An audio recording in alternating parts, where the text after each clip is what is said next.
I want to say is that big leaf maple is a very important tree in our culture, I think, in the Northwest. And people love it, and people know it or think that they know it. And it's a sort of a totem kind of tree.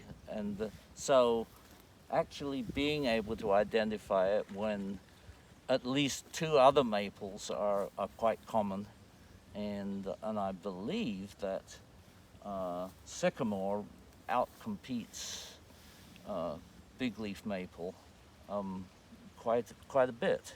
I'm not sure about Norway maple, but Norway is a sort of a coming. It's a street tree, and it's I think pretty widespread. So when you're running a park, especially a park that's supposed to have native habitat, I think it behooves us to be able to know what they are and make decisions about what we're growing. And, especially this place, we keep on talking about, well, it's native habitat and native species, and so I feel like we're behind the knowledge curve. Well, you're right, David. It's very important to be able to distinguish the maples, and I know you're thinking that's a great way to impress your friends. But as you I pointed, don't have friends. But as you pointed out, we have a couple of species that are not native and that are invasive, actually. And so if you're doing restoration, particularly in park setting or green space setting, it's important to be able to identify all of the native maples and be able to distinguish those from the invasive maples. So I'm going to go ahead and just give you a quick lesson in the identification of our native maples, and we'll talk about two invasive species and how you would distinguish those from our natives. So we'll start with the first and largest of our native species. That's the big leaf maple, and here are two leaves of it. It's a very large growing tree, and in fact holds the world record for largest maple leaf. Over on the Olympic Peninsula, they've been measured 3 feet across, if you can imagine that. So just a general identification note about maples. There are many maples in the world. We have 4 native species in the Pacific Northwest. We'll cover 3 of those today. And all of the maples around the world, except one species, have opposite leaves. And just point out what that means. So on a branch, you'll notice that leaves can be inserted on the branch in a couple of different ways. If there's one leaf at an attachment point, that's called alternate. If there are 2, as in maples, that's called opposite leaf arrangement. So this particular species is easily identified in that it has these strongly lobed leaves. So here's the leaf blade. This is the petiole, and there's where it was attached to the stem. In botany, we identify these structures with names, and so these structures are called lobes. Most folks would know that, but most people don't know that there's a name actually for the space in between the lobes. That's called a sinus. So we'll use those terms in this lesson today. So in big leaf maple, you'll notice that the lobes tend to have some teeth on them. The lobes have lobes, in other words, and the tips of those lobes tend to be more or less rounded.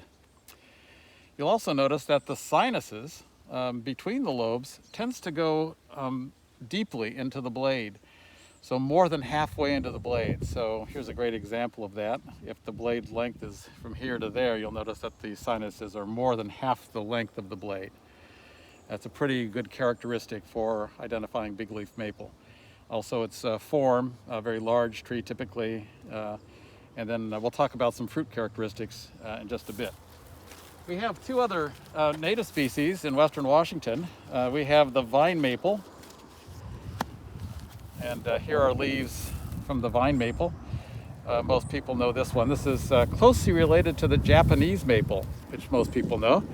And you'll notice here that the leaves are again lobed, but they're more numerous lobes than on the big leaf maple.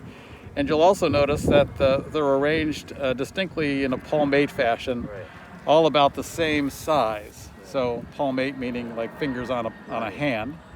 And Well, you'll and notice it looks like a Japanese. it looks like a Japanese maple. They're very closely related, actually. And there's one called palmatum, I think. Palmatum is the Japanese maple, yeah. So this is either a very large shrub or a small tree typically. It'll tolerate shade. You often find it in the shady understories of forests. It's a very beautiful maple, often cultivated for its ornamental qualities in gardens. So that's the vine maple, so-called because in the shade it tends to sprawl about in the understory, like a vine perhaps.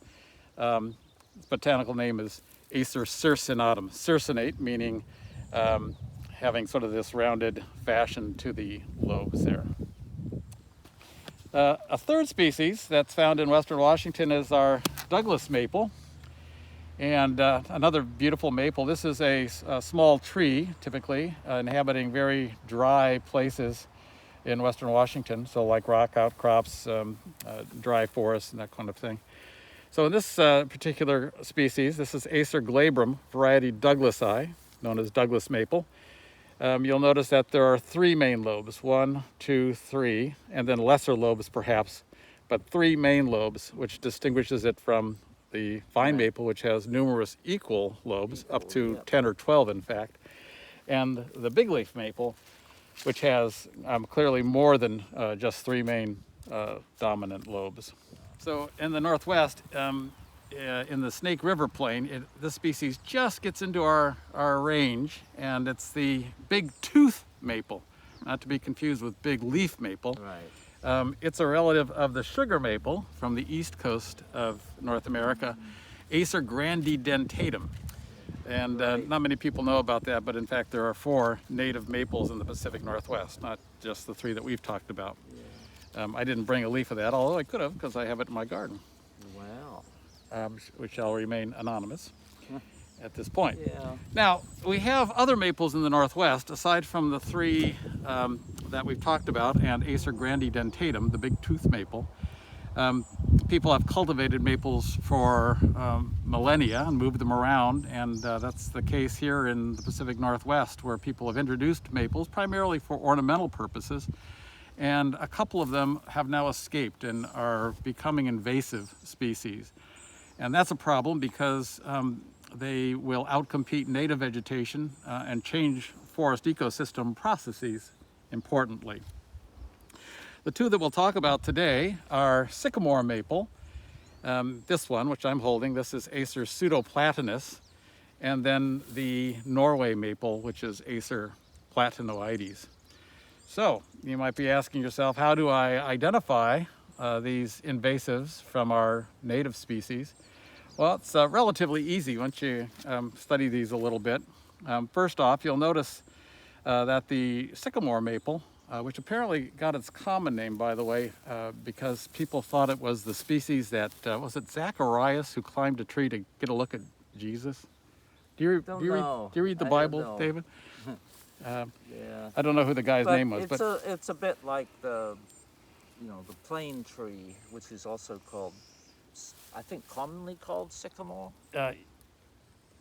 Plane is, yeah, Yeah. the genus Platanus. Yes. Yeah. So, but apparently this name, people thought it was the sycamore that Zacharias, I think was his name, who climbed that tree and tried to get a look at Jesus back in the day. So, what you'll notice first off, platanoides. this is pseudoplatanus. Pseudoplatanus. Means That's right. false sycamore in Latin. Yeah. Referring to Platanus, which is the genus of true sycamores. So what you notice right away, if you glance at these 2 species, is that first of all, the leaves are much smaller than our big leaf maple, and that's probably the one you're going to confuse it with. You'll also notice that the leaves on sycamore maple are much more wrinkled on top. Botanists have a name for that characteristic. We call it rugose. So the leaves are much more rugose. So the leaf on the left is the sycamore maple.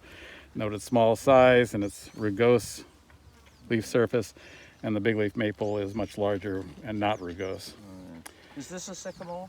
That's a sycamore maple that David's holding there. This is my hand reference. Yeah. There it is. Okay, I'm going to go over here now. Hey. Unfortunately, my phone died during the mystery botanist spiel about the last maple that we needed to be aware of. I see you are holding a big leaf maple for comparison. The final maple, Norway maple, and I hope you'll see that though it looks, theoretically, it looks almost exactly like the big leaf maple, that the Norway maple is subtly very different. And I think it's very useful to know this because, say, in an area like Discovery Park, there are many, many red alders. Well, this isn't the red alder, it's a Norway maple. There are many Norway maples in Discovery Park and around Seattle, and they may have been planted or they may have blown in. But here, this guy, again, it has these 5 lobes. 1, 2, 3, 4, 5. But these intersections here, Sinuses. they're called the sinus, they're much more shallow. If I put my finger here, the sinus on a big leaf maple would go down almost to that length, whereas it's really short and cut off here. So these are not as preeminent, these sinus or channel, as on the big leaf maple. And the points that are on these lobes are much more refined. They're much pointier. You see this, I don't know whether you can really see it. I'll put it on my hand. Yeah. But you see it's sort of almost dagger-like. It looks very sharp. And that applies to, say here, well, we've got 1, 2, 3, 4 points. And this one is curly. They're really sort of thin knife-like. And see that? And I think they're rather artistic or rather elegant. And here, the lobes are not stubby. They're pointy, sharp, and elegant, not swelligant. And then the diagnostic deal with Norway maples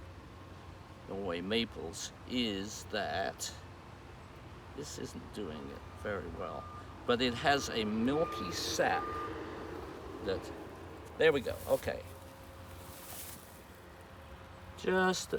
This isn't a very good example, but when you get this fresh, the milk will just pour out. And it's the only one of the larger maples that does that. My experience of maples in Discovery Park is particularly big leaf maples, they're really varied. You can have ones where these might look, the points look quite pointed. You can have ones where it's flat all the way across the top and it doesn't have points. Or you can have some that the channel or the sinus is shorter and more blunt. They're highly varied, particularly big leaf maples. So don't be fooled. Here's here's the milk. It's fallen on the big leaf maple. So thanks for listening, but we, I think, need to remove Norway maples as well from Discovery Park at some point in its history. It's a big job, but I think it's worth doing. Ladies and gentlemen, thank you.